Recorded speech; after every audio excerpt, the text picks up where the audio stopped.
everybody. This is Turk 182, and unfortunately, Wallcrawler 1 could not be with us today. He is actually on vacation with his family because he's got one of those and I don't. So, yay for him. No, that's in the episode. Screw that. No. Instead, I have a guest here, a guest comic book lover, and it is Zuld 225. Howdy. So those of you who are familiar with Zuld from his guest appearance on Our Moms Think We're Funny, and from the Let's Plays that still have not been posted, which I mean, eventually I'll get around to posting when I have time and stuff like that. And I don't know what we're going to do about the Zombie Vikings, the game with no ending. Yeah, I know. That still breaks my heart, man. It's like no one else has had the problem we had. I can't find an issue with it anywhere online. That's not what we're here for today, though. What we're here for today is to talk about comic books, but in particular, a certain type of comic book or certain comic book character that is all very topical, because we're here to talk about what, Zuld? We're talking about Godzilla. It's something that's been near and dear to my heart since I was about 3 years old living in Japan. Oh, that's right. You did live in Japan, didn't you? Yeah, I lived in Japan for a while. I knew there was something I hated about you. I was like, what is it about him I can't stand? So I thought it was from Texas. No, well, I just went to Texas 2 days ago. Oh, sorry, it's like 4 days ago now. So when you first mentioned that you wanted to talk about Godzilla, and there was a very particular comic book series I wanted to talk about. Right, but when you said that, I was like, oh, no, you got to go. Go, Godzilla. So, the first time that song ever appeared in a Godzilla movie was Godzilla King of the Monsters. Really? That's the first time that song ever appeared in a Godzilla movie. Huh, okay. Yeah. I'm still waiting for the Anthrax song I Am the Law to actually appear in a Judge Dredd movie. Now, granted... we got to have a Judge Dredd movie for that to happen. I was going to say, granted, it's only been 2 of them, but the Carl Urban one was damn good, and that could have been in there. And it wasn't. And even though I'm not like a big Henry Rollins fan, I am also waiting for a Ghost Rider movie to have the Ghost Rider song that's actually on the Crow soundtrack that Henry Rollins did, Ghost Rider Motorcycle Hero, which is just... It's a really good song, too. But anyway, so Godzilla, I don't really know much. I know you're a huge Godzilla fan, and tonight we're actually going to be watching King Kong versus Godzilla. Yes, we are. Doing a good showing of that one. So tell me, Zuld 225, who are you rooting for in this match? Oh, the man, the myth, the legend, the Leviathan, Godzilla. Godzilla. Oh, man. So Kong's probably going to win because I think the rights are running out for Godzilla, and they want to continue the series. But there's also the theory that there's a third monster, but I've been trying to avoid all news about the Godzilla versus Kong. Okay. Do you know the original Godzilla versus Kong was actually called Kong versus Godzilla because King Kong was more popular, so we got top billing? Really? Now, I had heard that for the longest time that there were actually 2 versions. No, that's just a rumor. That never happened. I read that later on. It's because it was like in Japan, Godzilla won, and in America, King Kong won. But I read it was just a rumor. The only thing that people say that's because at the end, you see Kong swimming off at the end, and you hear Godzilla's roar, but you never see him. So people just assume that there were 2 endings after that. It's a horrible fight. Well, Godzilla actually wasn't popular until that movie. Really? Like, he was popular, but that's what kind of sculpted the Showa version. Instead of being like a big, scary monster, like the king of the monsters, I'm going to destroy everything. I'm a representation of nuclear war and like people dying from that. No, they turned Godzilla into a wrestling show when King Kong versus Godzilla came out. Yeah. I mean, if you watch it from there, it continuously gets a little bit more goofy as it goes on. Yeah. And of course, the first Godzilla movie, with the one with Raymond Burr in it. Well, I've actually seen the original version that didn't have him in it. I was going to say, that's a completely different take. It's like, it's so somber. It's so like, oh my gosh.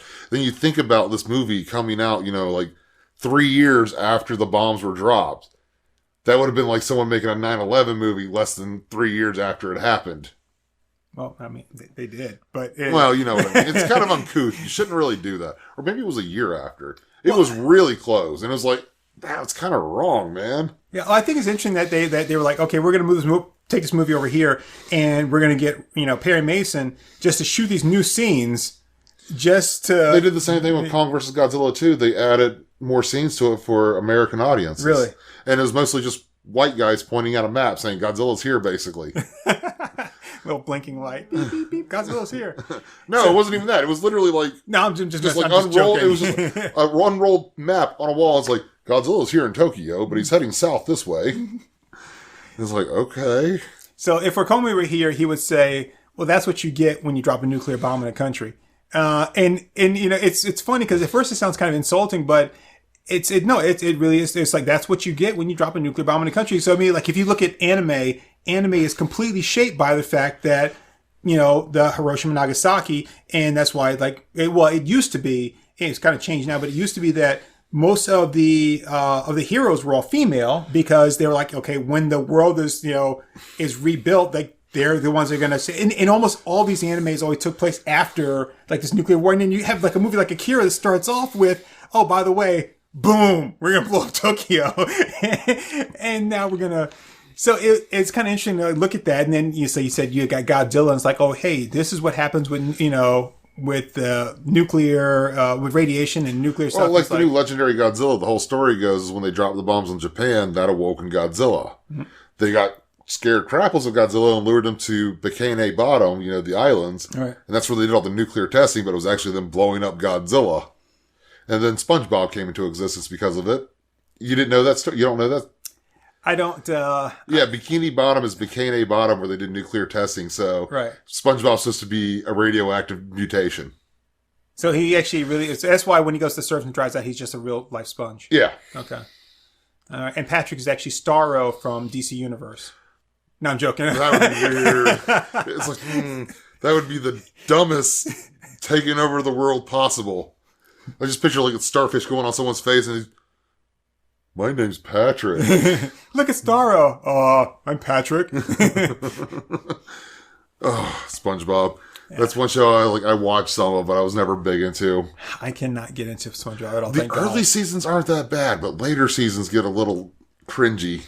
I actually just read something about like 2 episodes that were taken off the streaming because they were like, these are insensitive. There's a couple like that. And one is about like a pandemic and Bikini Bottom. People are in it takes place in the Krusty Krab, and then they quarantine everybody, and they're like, you know, well, and then some of the people are put into that are contagious, or they're locked in a freezer. And the article I was reading, they must have skipped a paragraph because then it starts talking about how it was insensitive to Asian American people, and I'm like, wait, what? I'm like, I don't know how locking people that are contaminated with the virus in a freezer is like, you know, insensitive to them. But then I was like, but just because there's a virus going on right now doesn't make it any more insensitive than if you show it like a year later. You know, like, would I'm it like, be whatever. Insensitive to show 28 days later now? Well, no more than I guess anything else. We're really off topic. But let's get back to Godzilla. It's kind of like a Comey says. It's like, you know, I don't care what it is. I'm not going to apologize for anything I say, because once you start apologizing for one thing, people want you to apologize for everything. It's like, no, I'm not doing it. So when it comes to that, I'm like, yeah, you know, it might be insensitive today, even though it wasn't yesterday, and it probably won't be like 2 years from now. But I say, you know, put it out there. So like, I love Tom and Jerry. Love Tom and Jerry. And HBO Max is Tom and Jerry, but they don't have any of the episodes. I don't say any of the episodes I like, but there's some that are really racially insensitive. Oh yeah, and I love those. I'm sorry, they actually re-edited a lot of those back in the day.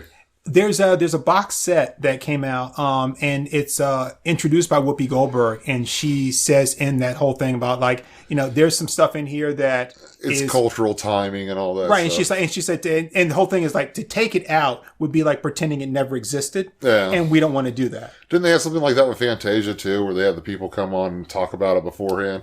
Because, you know, the one with the satyrs was like really kind of bad. Well, I don't know, but... Well, my buddy's girlfriend was watching Fantasia when I was talking to him on Discord the other day, and it's like, I saw that in the background. I'm like, oh. I'm just waiting for my 4K Blu-ray release of Song of the South, so... That was actually one of the first movies I ever saw in my life.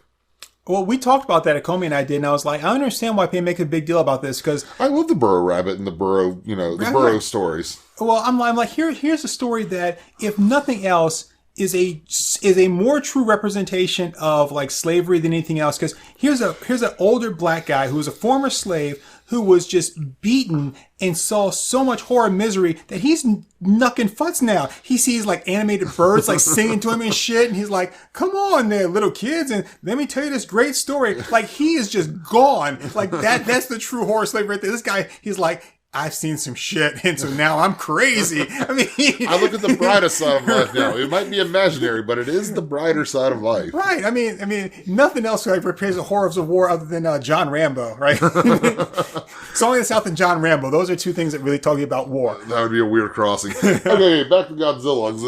Because we are talking about Godzilla. Because we're doing the show.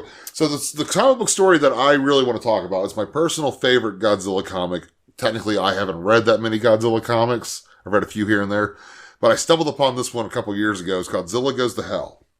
It opens up with Godzilla just falling. So, let me ask you this, and I may be getting ahead, because this one I don't know.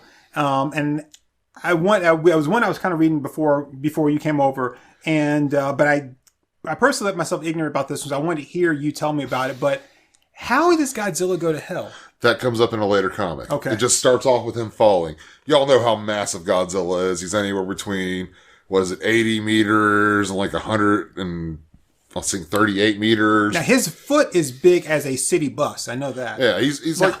I'm messing around. Oh, he's huge. I mean... That was one of the advertising marketing things for the Matthew Broderick Godzilla. It was a bus. It was like, his foot is this big. And it was like... so I'm just being a dick got right the rights to him, and they renamed him from Godzilla to Zilla. To Zilla? Yes, because it was an insult to Godzilla. That's the place that I used to find my house. You know, they actually had a meeting in one of the movies, Zilla and Godzilla. They actually fought in Australia. Really? Yeah, it was Godzilla Final Wars, which is one of my personal favorite movies. It's like Showa straight up. It's like a I love you letter to the Showa series. You know, the over-the-top, goofy wrestling style. Right. And it's like, the movie goes on, aliens show up. Aliens call monsters to attack. Oh crap, what do? We free Godzilla from an iceberg, and Godzilla just walks around the world and just like, it's a Royal Rumble. He's just putting people down. He's not even being tagged in or anything. Yeah. He's like, I'm just coming in. Yeah, he just demolishes everything. So let me ask you this, before you continue on with Godzilla Goes to Hell. Being that you're more of a Godzilla movie fan than you are I shouldn't say fan, but you've watched like almost all the movies. You said earlier you've seen everyone but one, right? Everyone but maybe one or two. Okay. And one of them is supposedly one of the best ones, but I can't find it anywhere dubbed. I prefer to watch my Godzilla dub too. Oh yeah, I can see that. Because I like it just for the fun of it. You know, it's a big monster movie. I don't want to focus too much on it. Like, oh my gosh, Shin Godzilla came out. I had such a hard time following it, watching it subtitled. Yeah. My anime, I'll watch subtitle. I feel like I have to in order to get a better translation. But a film like Godzilla, dub would have to be the way to go. And it's like, then also Gamera. Like, I just love kaijus in general. Mothra is probably one of my least favorites. Mothra is cool too.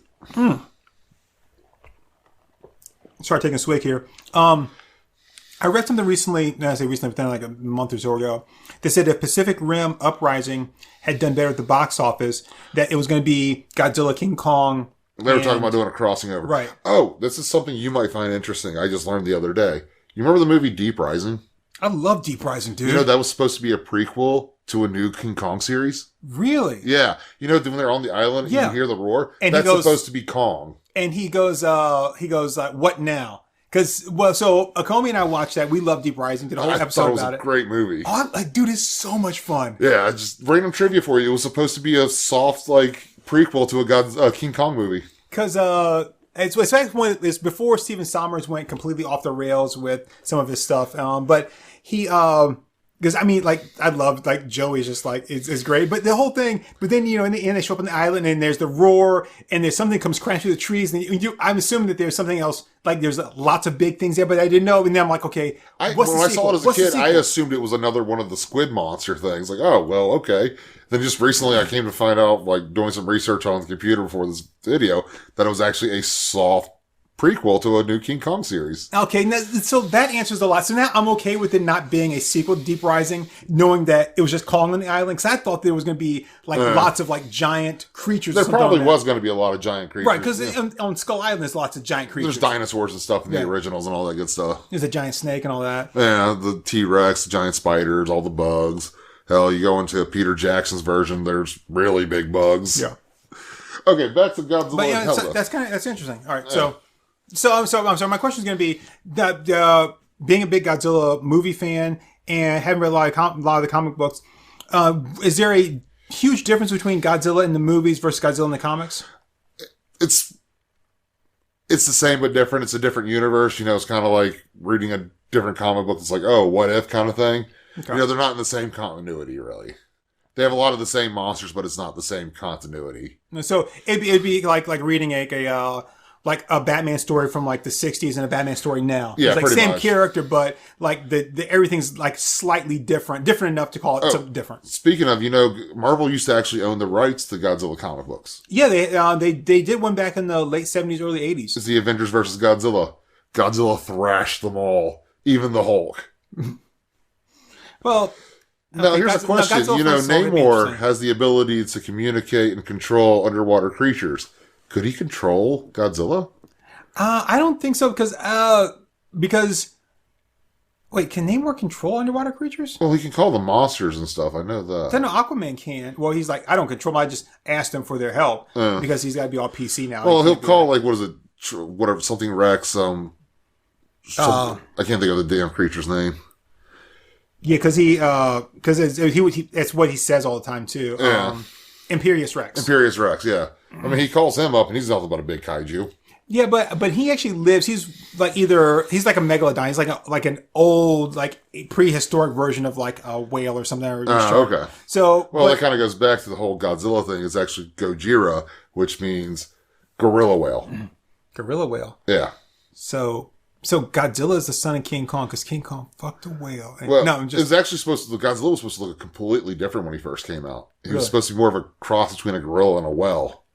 I like the So I was gonna say, I think because Godzilla is not necessarily a sea creature, he lives in water, but he can spend just as much time on land. He's more of like a hybrid. I don't think that he's amphibious. I don't think you're right. I don't think that Namor could really necessarily control him. I think that Aquaman could speak to him, but he wouldn't have any influence over him like he does other fish. Yeah. Okay. Yeah. Something interesting. Okay. So Godzilla in Hell. It just opens up with Godzilla falling. Y'all know he's huge, and he seems to be falling down this forever hole. He just keeps going and going, and he looks really small going down the shaft. And you see like these letters in the background saying Godzilla in Hell. Then he hits the ground and it has that famous saying, "Give up all hope, ye who enter here." Right. Because, Dante's Inferno. Right. And then, that's actually over the French Foreign Legion's headquarters. Really? Too. Yeah. Oh. I'm sure I probably saw that when I watched, one of those movies. One of the Van Damme movies, but not Legionnaire. I know which one you're talking about. I can't think of the name of it. Yeah. It was actually my favorite Van Damme movie. And, Godzilla being Godzilla, sees all abandoned hell. Godzilla don't give no fuck, so he just blasts it away. Plus, I mean, it's not like he can read. I don't know, he might. Yeah. We do know he has at least 2 brains. Is it? Are they both in his skull, or is like one's in his skull, one's in his lower body to control functions through the rest of his body? Okay.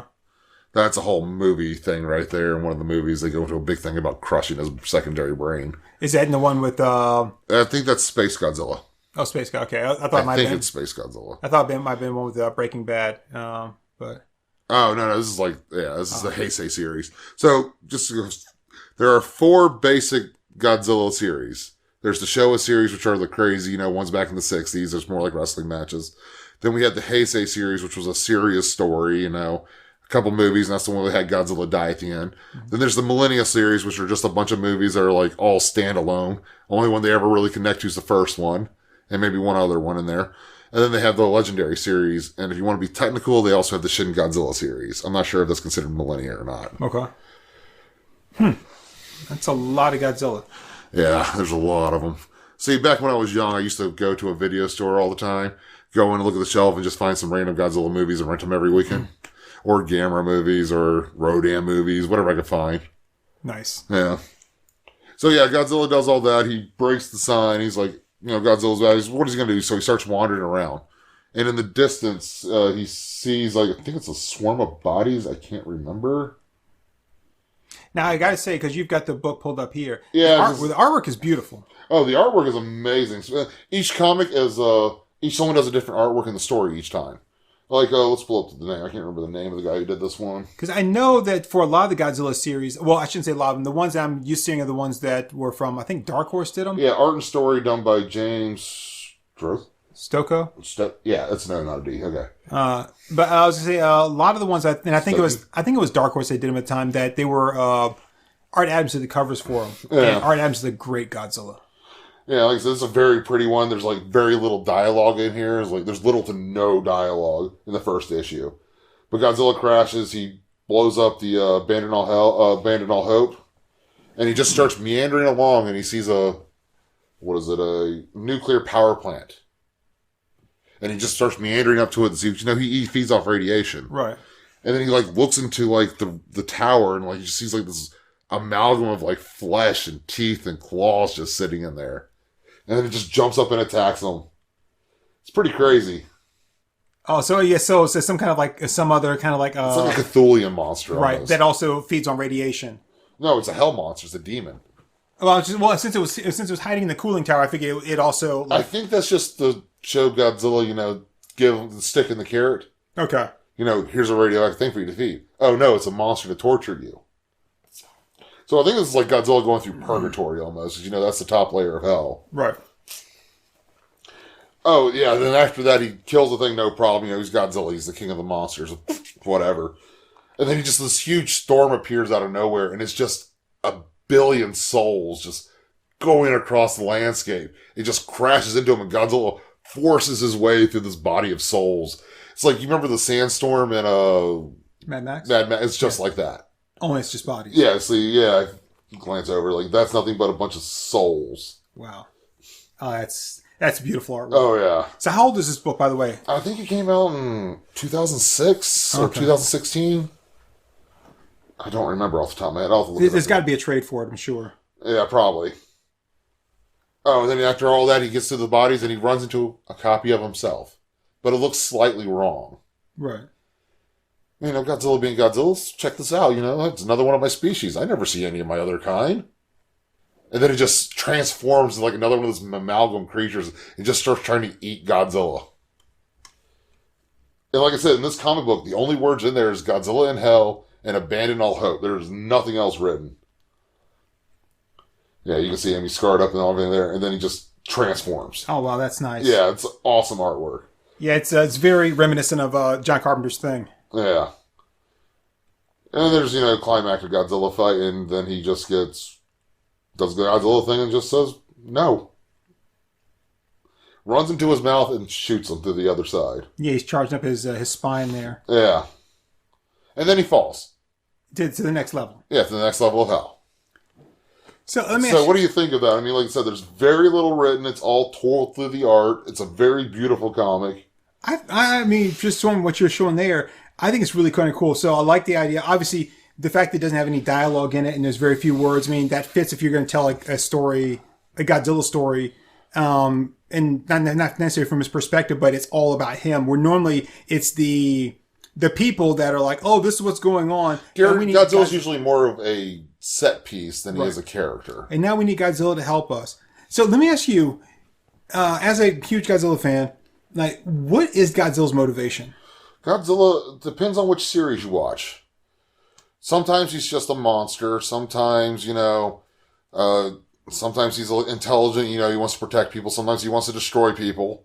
And one time he was the culminations of all the souls that died in World War II who rose up to get revenge on Japan because they've fallen so far from what they used to be. What movie was that? That was Godzilla, Mothra, King Ghidorah, Monsters All Out Attack. Wow. Yeah, that's the actual title. That's a long and they didn't even put Baragon in the title. He's in the movie. Poor Baragon. Okay. That's the one where Godzilla's actually the bad guy. King Ghidorah's a good guy. Mothra's a good guy. Baragon's a good guy. Because Godzilla's trying to attack Japan. Trying to destroy Japan, yeah. Like, all the other monsters are the good guys trying to stop him. Mm-hmm. And Ghidorah is just like, I got an extra life. I've got an extra life. I'm going to steal a life from Mothra. It's like playing a video game. He just keeps getting extra lives and keeps just trying. So the reason I ask that because I haven't watched as much as you have, but from what I know about Godzilla, I mean, at his core, he's just a creature. He's a monster. Well, it depends on, like I said, which story you're watching at the time. And it always seems like it's like, oh, I shouldn't say all. A few times, if there's a monster that shows up, then the humans are like, the only one that can stop him is Godzilla. He goes, we've got to get to Godzilla. And then Godzilla shows up, and Godzilla's like, what do you want? And it's like, oh. Well, he's very territorial. That's the whole thing about Godzilla. He's like, oh, you want me to fight this guy? Fine. And then he goes, and they're like, oh, now he's defeated the monster. What are we gonna do about Godzilla? Or like he defeats the monster, but he's so injured that they think he's gonna die. And then sometimes they're like, no, Godzilla, don't. And then it's like, what I always find funny is they call Godzilla in to help him, and then after he defeats the villain, they're like, oh crap, what are we gonna do about Godzilla now? It's like, what do you do? It's like, he's a giant monster. Maybe he'll go away. I'd be like hiring a serial killer to find another serial killer. Like, and they'd be like, okay, so now that you killed him, what are you gonna do? Well, yeah. Besides, that's why I asked, because like, it really, to me, at his core, he's just a creature, and so like I'm just going to do whatever makes me feel good. Yeah, pretty much. Like I said, it depends on the series. Like I said, Godzilla, Mothra, King Ghidorah, All Out Attack. He was a culmination of a bunch of souls, but the original Godzilla still existed and all that. The Millennia series gets weird. Most of them like only count the first movie. And that's it from the original series, and just kind of do their own story. Then the next story just counts the first movie and does their own story. Right. It's pretty crazy, man. It's kind of hard to follow the Godzilla lineage. You kind of have to figure out what stands alone and what's actually part of like the overarching story. Actually, the only series that ever had a truly overarching story was the Heisei series. Like they were a continuous story all the way through. Right. That was Godzilla 1985, Godzilla versus Biollante, Godzilla versus Godzilla versus Mothra, Godzilla versus King Ghidorah, Godzilla versus Space Godzilla, and Godzilla versus Destroyer. Destroyer. It's not Destroyer, it's Destroyer. Destroyer. Yeah. It's very Russian sounding on the tongue. Well, originally they wanted to be Godzilla versus the Satan. Then at one point they wanted to be Godzilla versus Ghost Godzilla. Huh. It would have been the soul of Godzilla combined with the souls of people lost during the first Godzilla raid to culminate into a big, huge monster for Godzilla to fight. Kind of like what happened later on with the other one we just talked about. Okay. Well, the one I was talking about is actually, I consider that one of the best ones. It's the same guy who did the Gamera series, like the later Gamera series. Mm-hmm. And he is such a good kaiju monster. He tells such a good story of kaiju monsters. So, and I didn't know, because I'm not as big of a fan as you are, and you were educated me, that Gamera and Godzilla are not in the same universe. No, they're not. They're owned by two different studios. Yeah, I didn't know that because my mom was a big Gamera fan, and then she also liked Godzilla. And so, watch a couple of Gameras, watch a couple of Godzillas, and, and of course she likes Mothra too. So Gamera, Mothra, Godzilla, watching them back and forth. I just naturally assumed that they were all in the same universe, and it turns out Gamera is not. So. No, Gamera, I can't remember who owns Gamera, but it was basically like Godzilla's making popular. Let's make up our own guy. How about a flying turtle? Yeah. The rocket turtle. All right, so issue 2 of Godzilla Goes to Hell. So now he's falling into the second... And like I said, it's a new person doing it, so the art style completely changes. Yeah. And the covers on this are really nice. He looks more like a Millennium-style Godzilla. I was going to say another thing about that is having a different artist or a different creative team on each issue. Each issue is a different representation of the levels of hell. Yeah. Dante's Inferno. So... Well, it doesn't quite go to 9 levels, but it's just a different, But still having a different creative team on each one is kind of cool to, be like, okay, we're in a whole different landscape here. It's still Godzilla, but, have a new team to kind of tell a story. Yeah, the guy who does the art and the story is by Bob Eggleton. Okay. Eggleton. We'll just call him Eggsy. That works. This one right here is a little wordy. It talks about Godzilla being the Leviathan, from the Bible. Mm-hmm. Like the great monster who lives in the sea, and he's like, doing his thing, just wandering around, and he comes across Rodan randomly and has to fight him. But Rodan's not Rodan. Rodan's really a demon from hell. Because he's in hell. Yeah, obviously. And this one is more painted. The other one was regular art, and this one feels more like watercolors, but it's not as bright. It's like a dim watercolor that has like those brush style strokes, which I think is absolutely gorgeous. And it could be and the way they do the computer like colored, edited. Illustrated. Yeah. And I like the way they have the volcano in the background. It looks like the hellscape looks so good with lightning and volcanoes and like smog everywhere. But Godzilla being Godzilla, he just don't care. What's one of the things I like about this so far is that like Godzilla's not fazed by any of this at all. We're like, oh, okay. I'm not sure if you remember, but my name's Godzilla. I don't give shit. And like in Rodan, like it's lost, loses and gets thrown into like a city, like destroys a city that has damn souls in it. Mm-hmm. It's pretty crazy. Like I said, this one right here has like this whole entire theological like story going along with it, talking about the Leviathan wandering through the purgatories of hell, wanders into the ice hell, comes across his buddy Ongerus, who's technically one of my favorite Godzilla monsters ever. Ongerus? Ongerus. I'm not familiar with Ongerus. He's actually the one who was in the very second Godzilla movie, Godzilla Raids Again. Right there. Yep. So I pulled it up on HBO Max because a lot of them were already out there. Yeah, it's a lot of the early Godzilla movies. All right. Shoujo? No, that's a manga. Oh, dude, that's something else I had to get really used to doing, going back to reading comic books. I read a lot of manga, and I kept trying to read my comic books backwards there for a while. Why? Well, with manga, you have to read right to left. Well, yeah, I realize that, but they're also like half the size of a regular comic book, too. I read them on the computer, so they're the same size. And on the manga, though, when you're looking at technically what we would consider the back, that's the cover. So when you flip it over your comic book, you're like, hey, that's an ad. Well, it's digital, I'm looking at panels, and I'm like, oh, let's read from right to left. Like, no, that's not right. You're not going to win this one, man. I have found something new to make fun of you about. Oh, that's actually one of my personal favorite early Godzilla movies. Which one? Godzilla vs. Megalon? That's the first one I remember watching in Japan, sitting underneath a kitchen table with a TV across from me, watching that movie, eating crunchy noodles out of the tin. It's one of my earliest memories. Wow. Yeah. Godzilla vs. Gigan's probably my favorite one from that series, though, because Gigan's just awesome. I love Gigan. Gigan's a big cyborg monster with hook hands. Okay. Yeah. That's the cool thing about the early Godzilla. It has aliens, it has underground civilizations, it has like it has like 6 different alien civilizations, like cockroaches, it has alien X's who are just advanced civilization. They have a monkey race that's kind of crazy.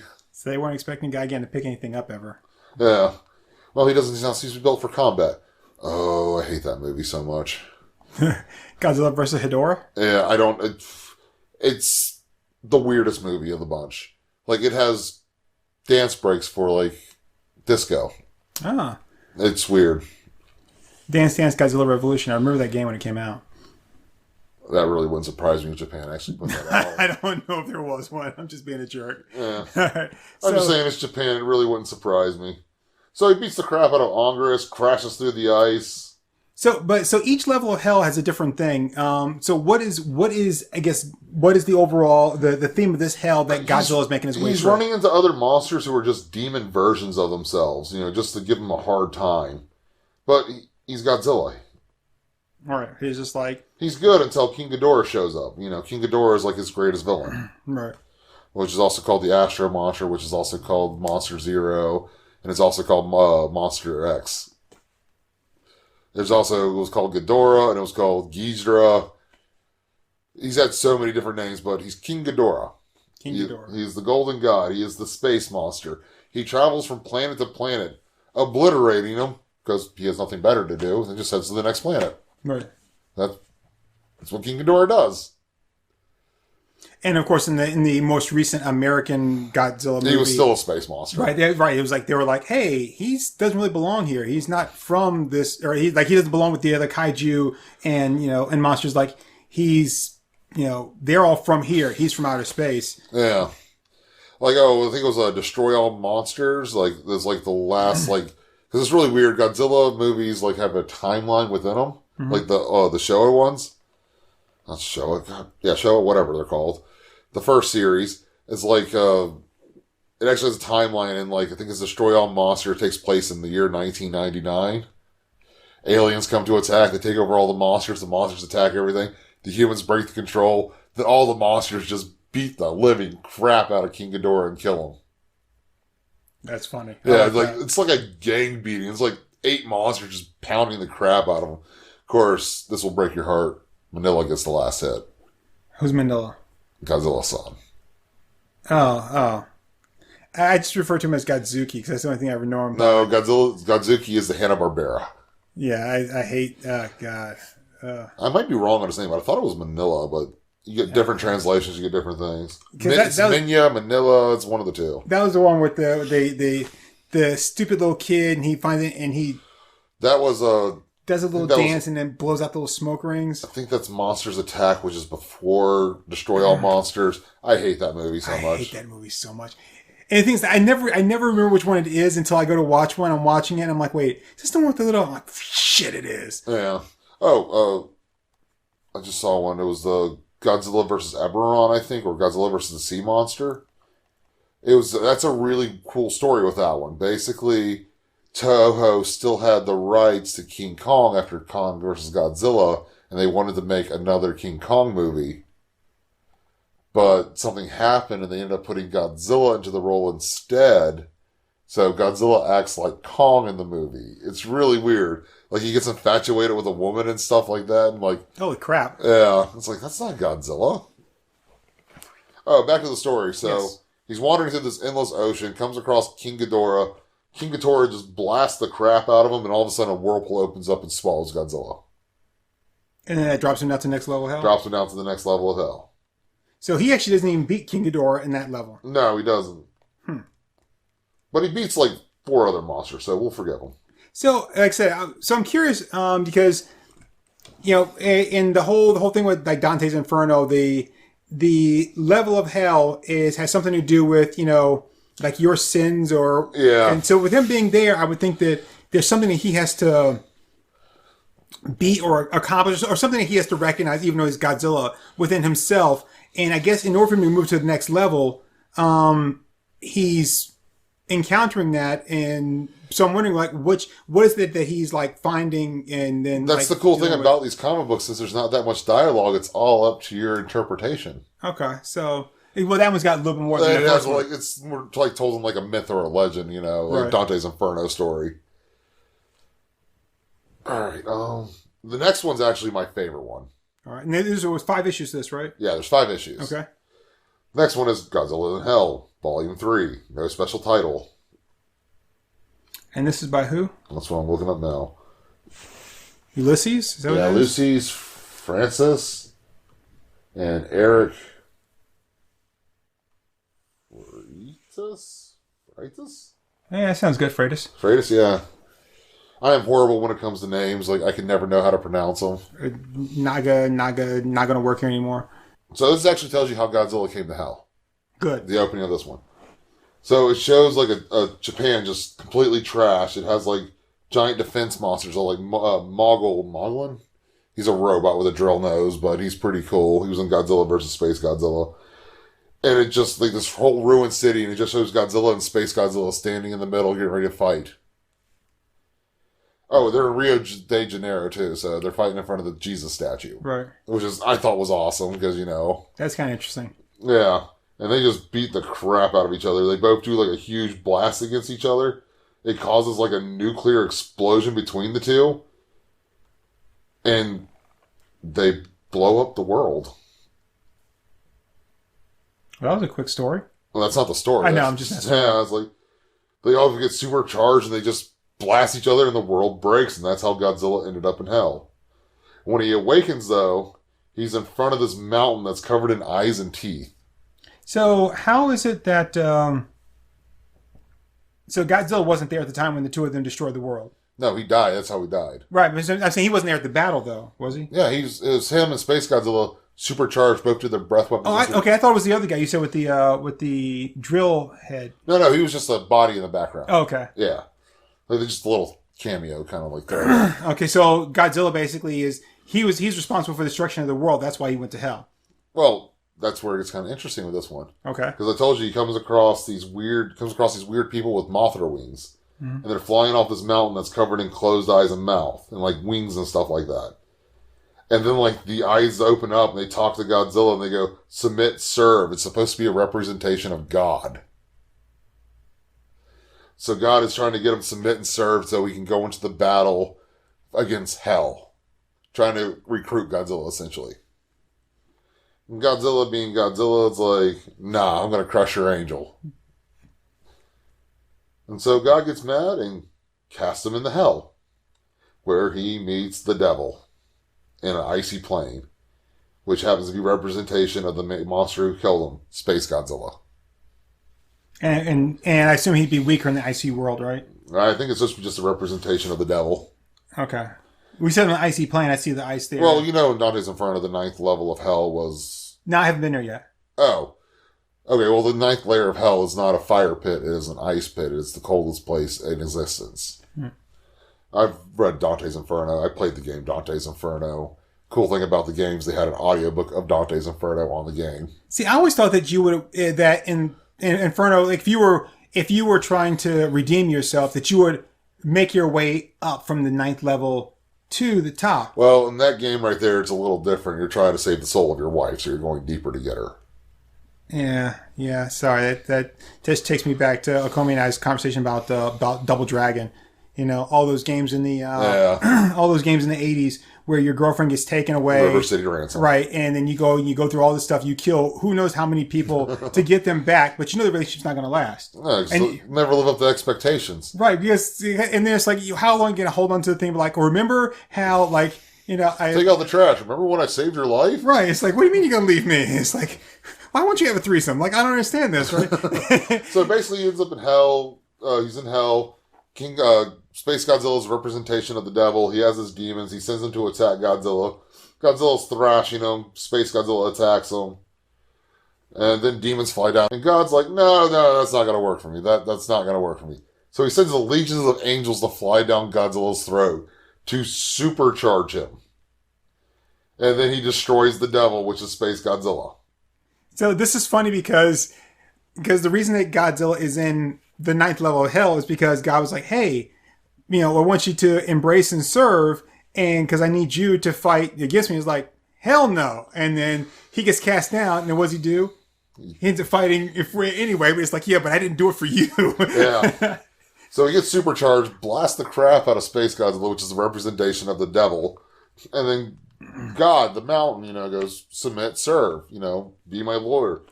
And Godzilla's like, nah. And he blasts God. With the own power that he gave him from his angel. He just blasts God. Not to be blasphemous in any way here, but at that point, I've already done what you wanted me to do. Like, why do I need to submit? I've already done the job you want me to do. Yeah. And you still be like, all right, now, bow down. Yeah, pretty much. It's like, Godzilla's like, no, I am called Godzilla. Right. There can only be one. You mistaken me for that Zilla guy, the other thing. Yeah, one that can't even breathe an atomic breath. Yeah, one who evolved from a damn iguana. Yeah, the one has little velociraptors for children. And then he just wanders off after that through hell. So, I think it's interesting that God's angels, which are Mothra, are very reminiscent of the second Godzilla movie, or recent Godzilla movie with Mothra. That's always been kind of Mothra's story. She's always been a goddess of divinity. She's always been the good guy. Mothra has never been the bad guy in anything. No, it's just the fact of bringing Godzilla back, kind of like, well, now when you shouldn't really bring him back because, he had to, Watanabe had to kind of do, but yeah, it's just that whole thing of like, oh yeah, and then I'm going to use some of my power to bring you back so you can do this thing. See, that's the one thing about Mothra, though, is like it's like the quintessential good kaiju. Like, if you need a representation of something good in Godzilla, it's Mothra. Mothra is the most benevolent of all of them, but, And that was was it third issue? That's third issue, yeah. Yep, so you find out how Godzilla died, and he kills God and the devil. But he's still in hell. Which you wouldn't think that the hell would even exist without the two of them still, but, okay. I can deal with it. Well, it's more of he's destroyed the idea within his own, I guess. Right. Yeah. Because he's not actually fighting God or fighting the devil. He's in his own personal hell. So everything he's encountering is, like, I say it's Godzilla, but they are... Godzilla can either be a guy or a girl, depending on... And Godzilla's big on pronouns, too, by the way, people. Yeah. I don't this one's really cool, too. This one has got issue 4. It is written by Brandon Seifert? Oh, this one's kind of cool, though. So basically, Godzilla is in combat. He's in a city, and he's fighting two monsters. He's fighting two of his most powerful enemies, King Ghidorah and Destroya, which King Ghidorah is like his ultimate rival. He wins every time. Godzilla wins every time, but King Ghidorah is considered like his ultimate rival. And then Destroya, which is the monster who did kill him. Right. And they're just fighting in the city. One of them gets like its arm or something ripped off and it just regrows. Godzilla gets picked up and dropped onto the Tokyo Tower, stabs through his chest, and he just gets up and brushes it off. He's stuck in purgatory where he's in a constant battle. So it's kind of like, hold on, don't tell me. Valhalla. It's like Godzilla version of Valhalla. Oh, yeah, and it actually has that look from Godzilla, King Ghidorah, Mothra, All Monsters All Out Attack, and they use that version of him, which is the version, the wide-eyed version, which is like all the souls, but it's a cool version. It looks pretty good, but it just opens up with him standing over two bodies of King Ghidorah and Destroya, just doing the Godzilla thing, roaring. Right. And you see him heal, they get back up, Godzilla does his thing, fights them, they fight each other for a while, Godzilla gets back up, fights him some more, but like I said, it's the scene where King Ghidorah picks him up and drops him on Tokyo Tower. Oh, nice.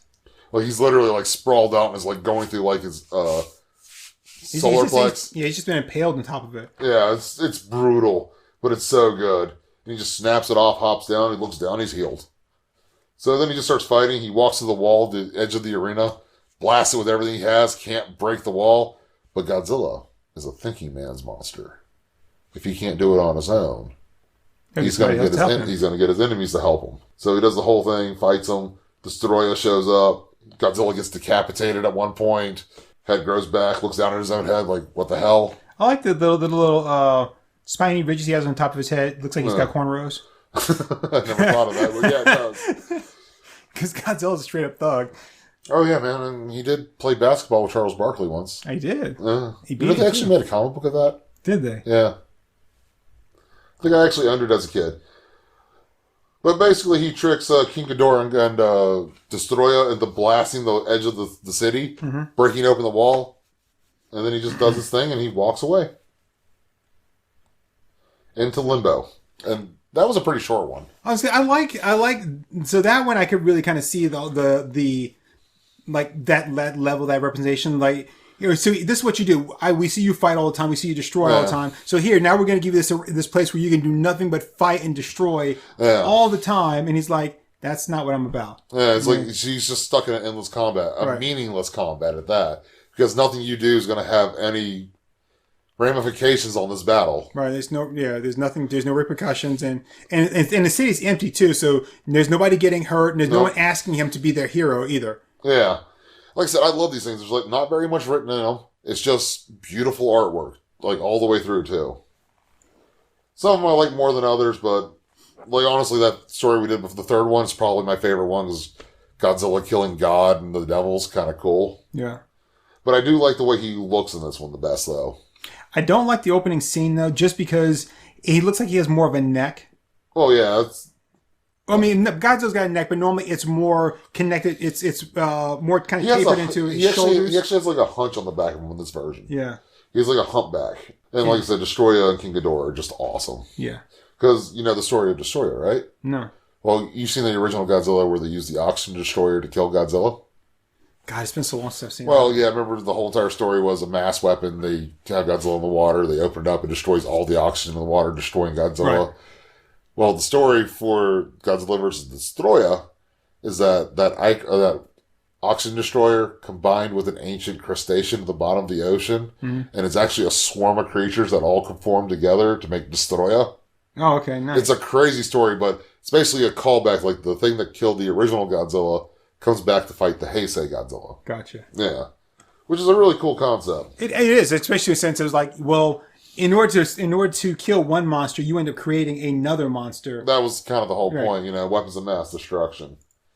It's like, you can have them, but you have to know how to use them. Which is the whole reason why Godzilla formed in the first place. Yep. Oh, this one right here is crazy. I'm not even sure how to describe this one, honestly. The cover is interesting with Godzilla falling apart. Oh, yeah. I'm trying to think of a good way to... see, writer and illustrated by... Dave Wachter, it looks like.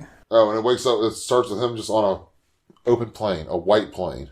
Elements messing them up, freezing ice, everything else. I like the artwork there. Yeah. It looks really nice. The icicles and everything hanging off Godzilla, freezing over his eyes and everything. Yeah, it looks like it was done with like watercolor and Copic markers. Yeah. Told you, man, I love all the artwork in these books. Godzilla's like in the last level of hell or whatever it is. It's like messing him up. It's burning him on the outside. He's sitting there steaming. There's lava all around him. But he's Godzilla. He keeps pushing through. I hate to say it, but that lake of lava, the lava waterfall with the bridge across, that's beautiful. Oh, yeah.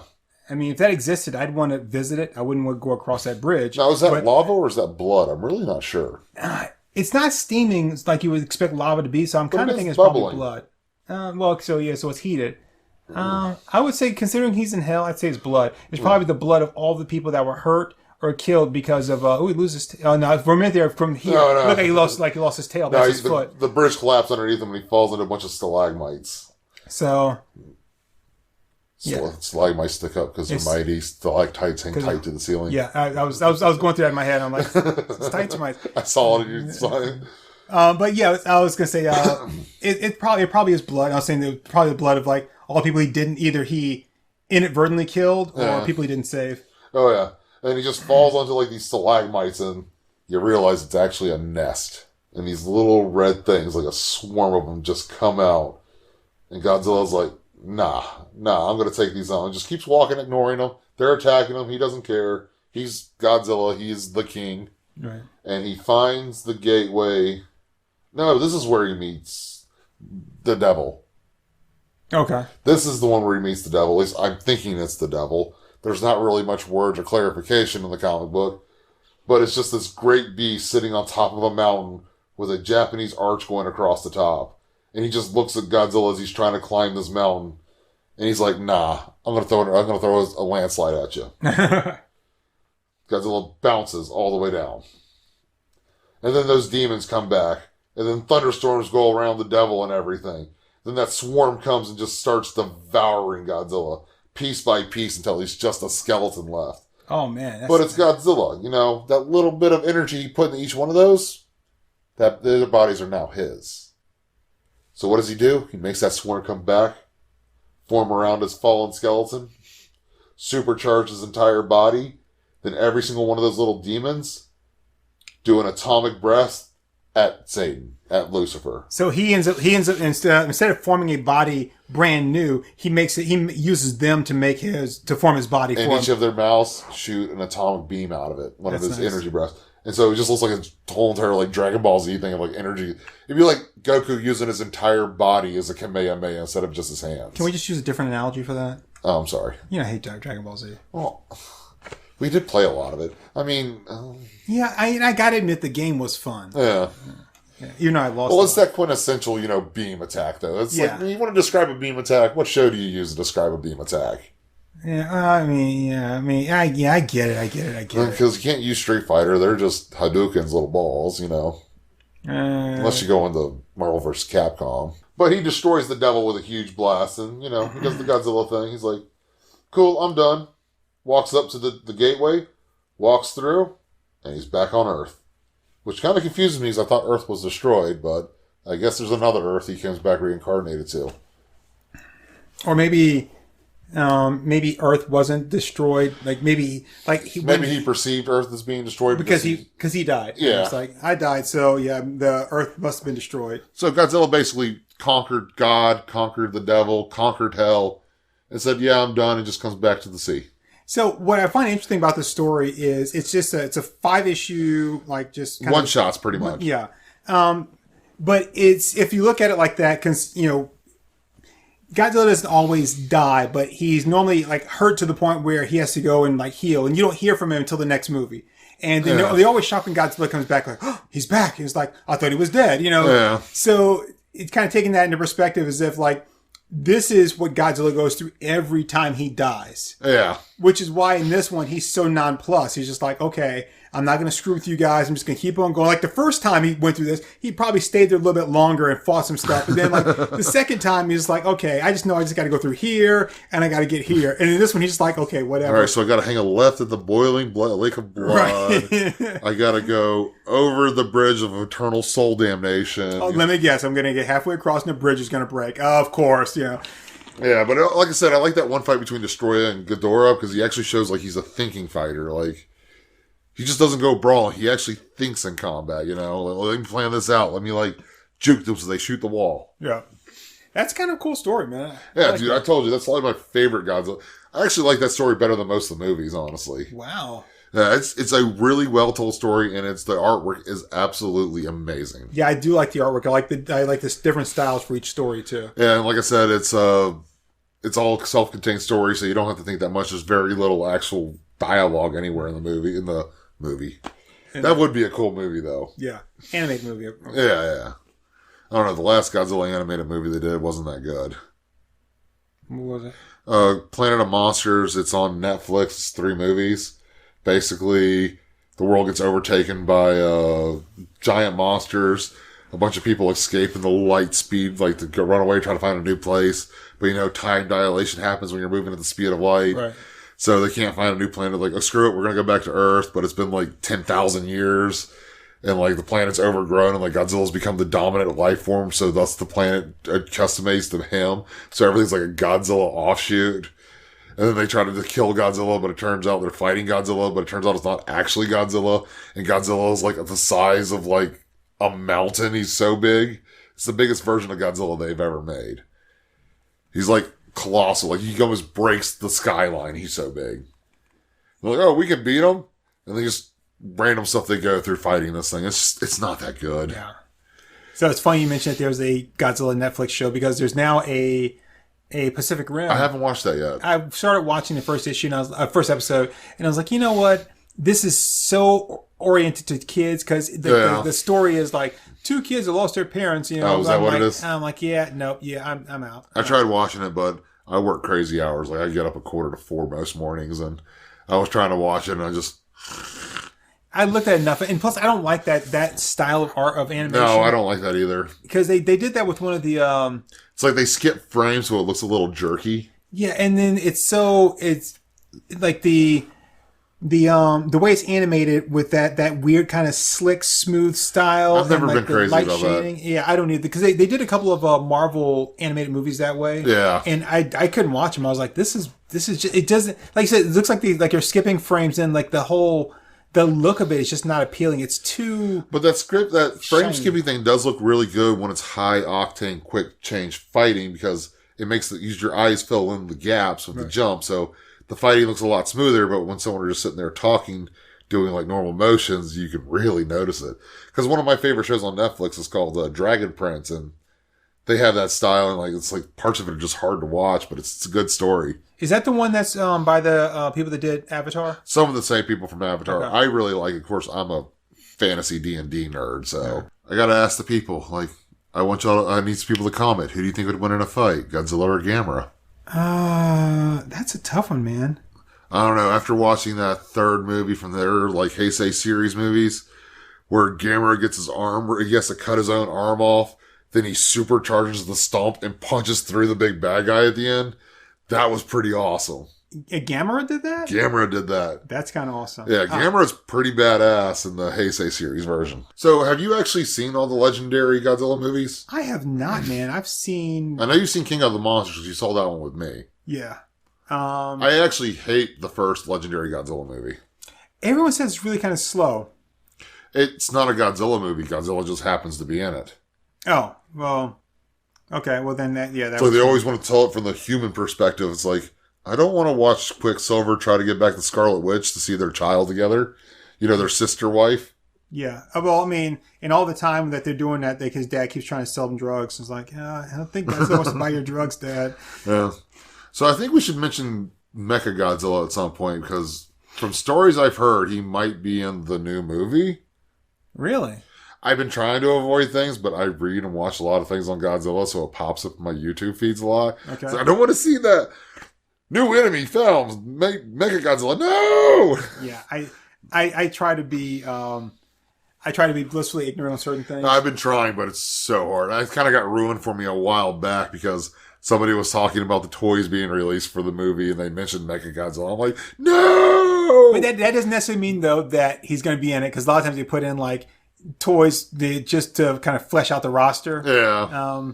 They kind of did that for the Godzilla toys in the 90s with the Heisei series. Oh, yeah? That was one of the things that got me back in the big Godzilla big times. They had the coolest damn toys. Interesting. They were about like 6 inches, maybe a little less figures of like all the monsters. And you could buy them all. Oh, okay. Yeah, they were pretty cool back in the day. So I don't think I saw any of those.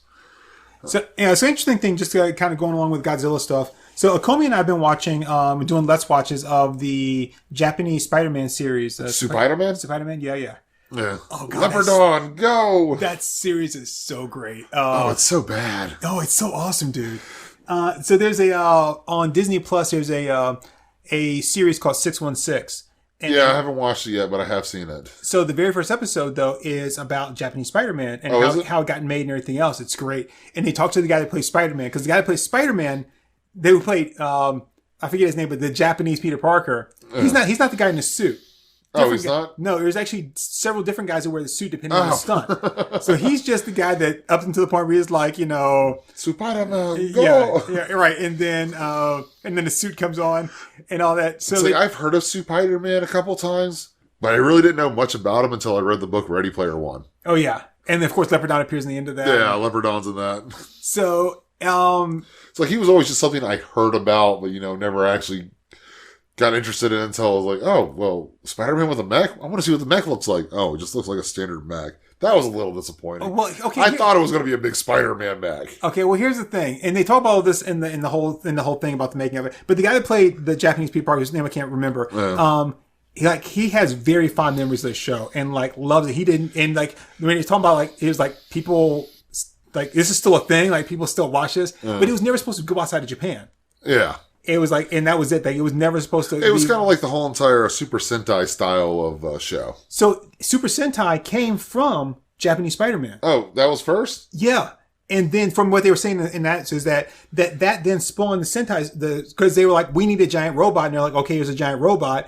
And then that's what people like that. And then the giant robot idea and concept. And then it just then Super Sentai came out after that, which, but if people remember, I'm a huge Power Rangers fan, have been for years. So, and so the reason I mention it is because, you've got your kaijus that show up it's Power Ranger style. You got the bad guy that Spider-Man fights and he grows Spider-Man big. gets his power from an alien, not a spider bite. Correct. Yeah.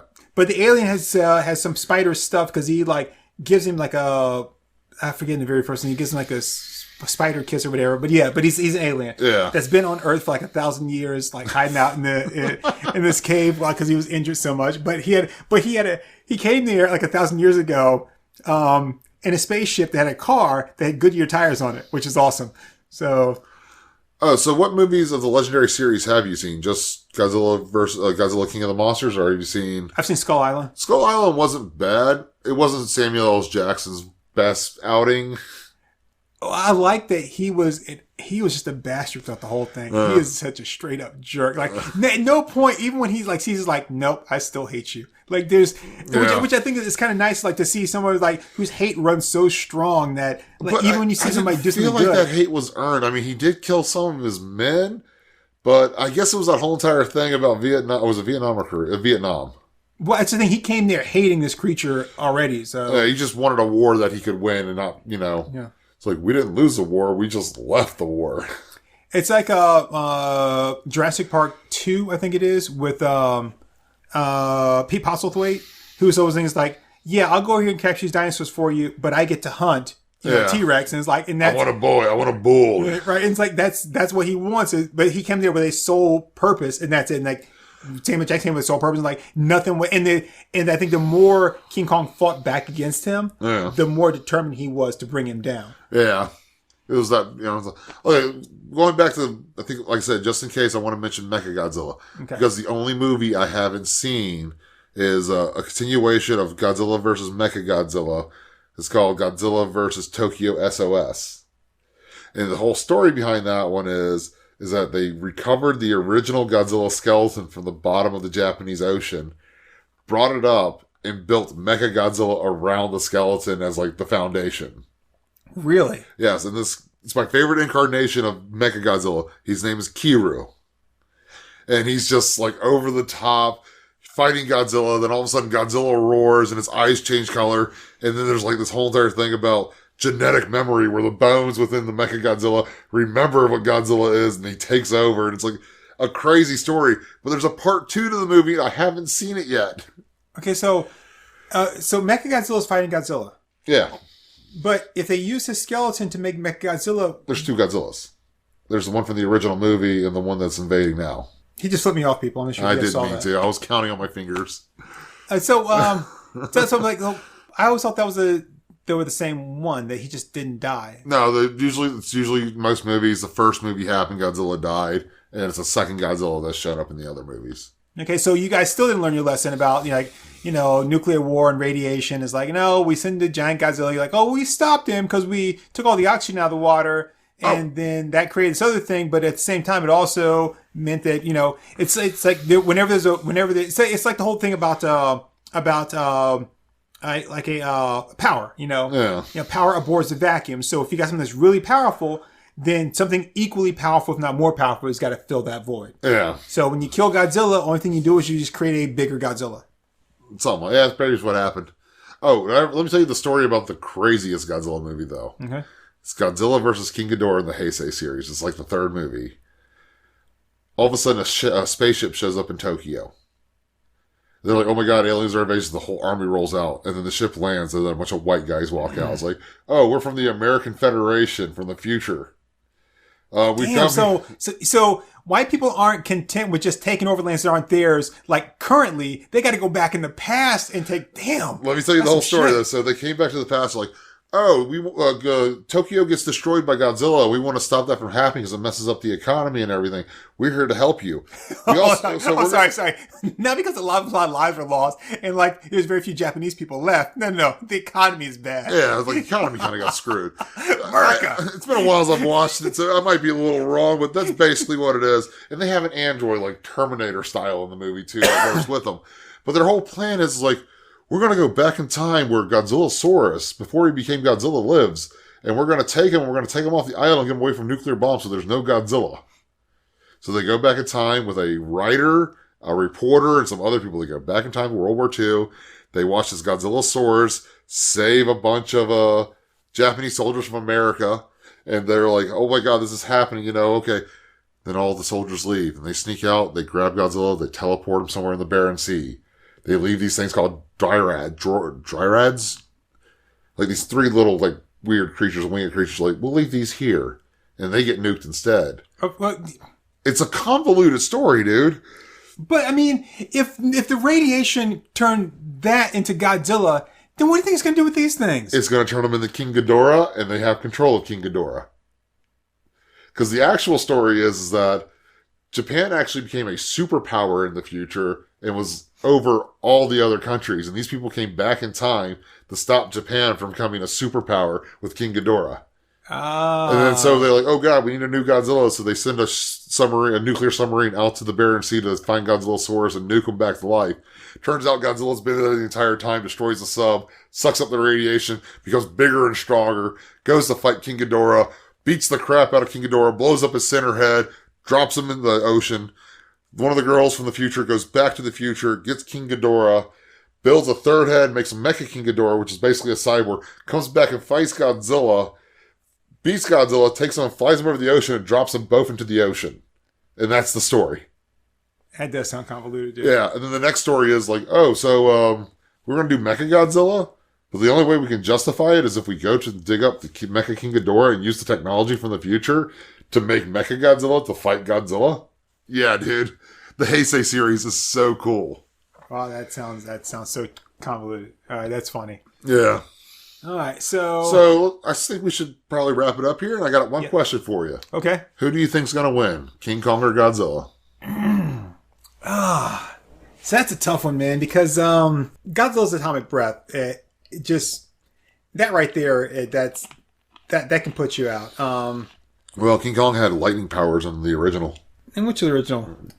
King Kong versus Godzilla. Oh, got it. I don't... Only thing I remember him is him throwing rocks. Well, yeah, the very last fight. Well, the original story was it was supposed to be King Kong versus the Frankenstein monster.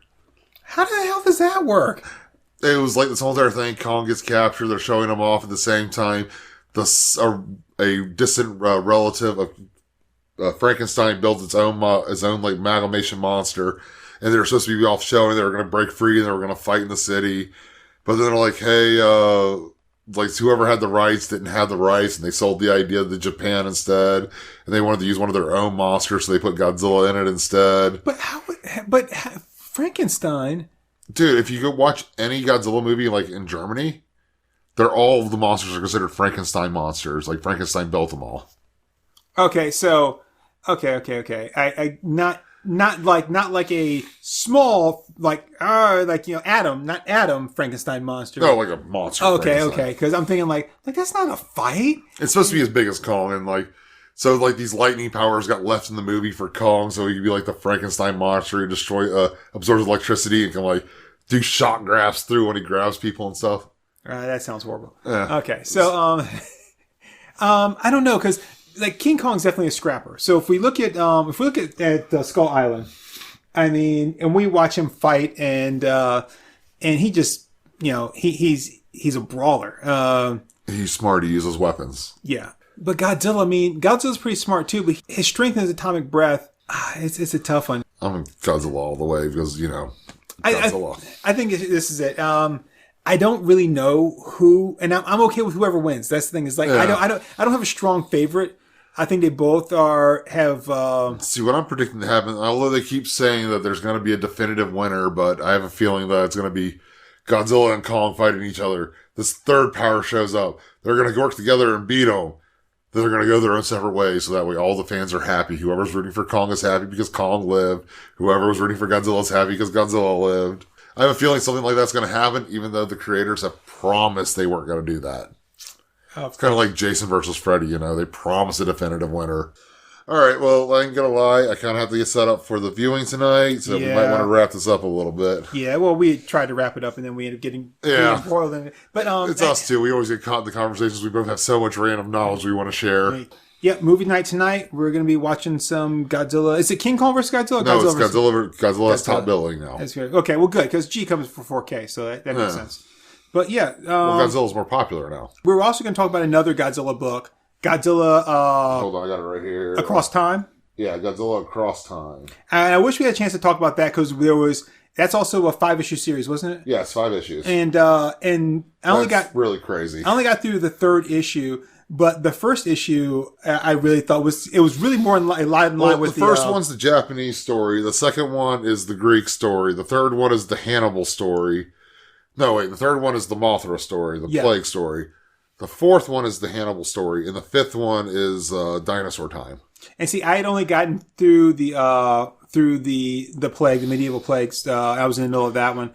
But that's the Mothra story. But the first one with Godzilla in feudal Japan. Oh, that was such a good story. It's very much like what we were kind of other than the part where they cut to the people in modern day. That's kind of weird. But all of them cut to the people in modern day. And the guy, it's kind of what we were just talking about before. I mean how the art style changes between the Japanese and the modern scenes. Yeah, and I was like, is that the same artist? I was like,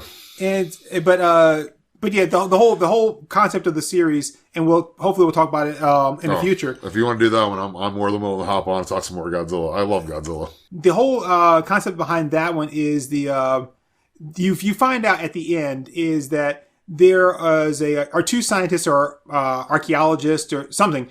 The ones is saying, oh, hey, you think that this happened just on its own, but I think that Godzilla was involved. Yeah. And so he's like, I think Godzilla was involved in this. I think Godzilla was involved in that. And so they're going around to the different areas, and the story is actually just being told of Godzilla in that place. And then you cut to a little 1 page thing of them saying, and I think Godzilla was involved here. And really, why do you think that? It's like, well, now there's no proof, but the stories of Godzilla in time are interesting. But the very first one is one I want to kind of talk about. Dude, the first one, they actually bring one of my favorite mythological creatures into it, the Orochimaru dragon or whatever it was, the 9-headed dragon. Oh, yeah.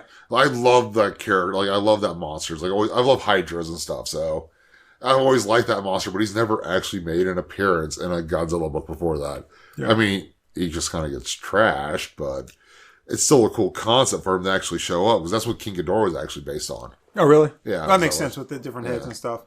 So, all right. But, all right. So, I will, of course, I'm going to have you back over again. And, I think we should do a Power Rangers episode at some point, but I know you don't know much about Power Rangers. I know nothing about Power Rangers. How about Big Bad Beetleborgs then? Power Rangers has a comic book, but Beetleborgs does not, does it? It used to back in the day. Okay, I'm not reading those. Yeah. Power Rangers, like the not the Forever Green, Shattered Grid series and all those were just amazing comics book series. I heard they were. I think maybe you told me they were really good. Yeah, they were really good. But I'll have you back on because we were talking about doing some Hulk stuff with the Planet Hulk and World War Hulk. Those are two of my absolute favorites. I also read the entire Red Hulk saga. Okay. I also read like Hulked Out Heroes and all that stuff. Hulked Out Deadpool, where he goes through time and pulls shenanigans. I'm so sick of Deadpool. God, I'm so sick of Deadpool. Deadpool actually had a really cool role to play in the Red Hulk series, though. Really? I don't want to ruin it, so we'll talk about it at some point. But he actually had a really cool role to play in the Red Hulk series. And then we're also going to talk about Age of Apocalypse, which, spoiler alert, we're not huge fans. I mean, I own the entire series in one book, but... Now, does that also have the lead up to Age of Apocalypse? Okay. Yeah, it has the Legion fight. Okay. Yeah. So I actually have 3 trades, and I think there's a total of 4, but I have 3 trades. I've got the individual issues too, but I got 3 trades. One of them is just like before Age of Apocalypse. It's just all the stuff that's happening before. Yeah, the build-up of Legion actually all of his personalities coming together. Actually, that's the one thing it doesn't have. It's all little ancillary stories before that. Okay. And then it's got 2 issues of I've got 2 trades of Age of Apocalypse, but I'm missing like the third one of the individual trades. But how do you feel about Maximum Carnage? I don't like Carnage. Carnage so overused. He was such a good '90s villain, but after the '90s, he kind of lost his shine. Yeah, he's such a one-note character, and it's not even a good note. Now, how would you feel about talking about Marvel versus DC series? Like, I don't know how much you hate that one, or if you hate that one. I hate it with a passion. Oh, okay. You took the Flash and you matched him up against Quicksilver. Be like, Flash is gonna win. Exactly. I mean, like that's not a match. The one that still pisses me off is Lobo versus Wolverine. That pisses everybody off. Yeah. Well, everybody with any decency. Storm versus Wonder Woman. Like, come on, Storm versus Wonder Woman. That's not a fight. Wonder Woman's gonna kick her ass. I mean, that's not a fight. But I wouldn't mind talking about it, because you seem to have some very strong feelings, and I would like to hear these feelings actually in a podcast. We could talk about that one. We could talk about that in the future, because it is quite horrible. Okay, I personally enjoyed it. It was one of the things that got me back in the comic books back in the day. Yeah. Okay. All right. Anyway, so yeah, you got to go prepare so we can have a really good night tonight. Yep. Sorry the rest of you guys aren't invited, but even if we did invite you, by the time you hear this podcast, it'd be over with anyway. Sir, thank you for coming on as last minute, fill in for a wall crawler who will be back next time. And I'm not even sure what we're talking about next time. I think we got like a Royal Rumble mashup between heroes and villains, like taking a bunch of heroes and they're all going to fight, and a bunch of villains are all going to fight, and then the winner's going to be pitted against each other. I'll tell you right now, I'm having a hard time picking some B, because we want to use B characters, right? Oh, okay. Oh, gotcha then. Do you need 2 villains? Mask of the Marquis and Grodd. Not Grodd, Grodd. The God Butcher. Oh, okay. Yeah.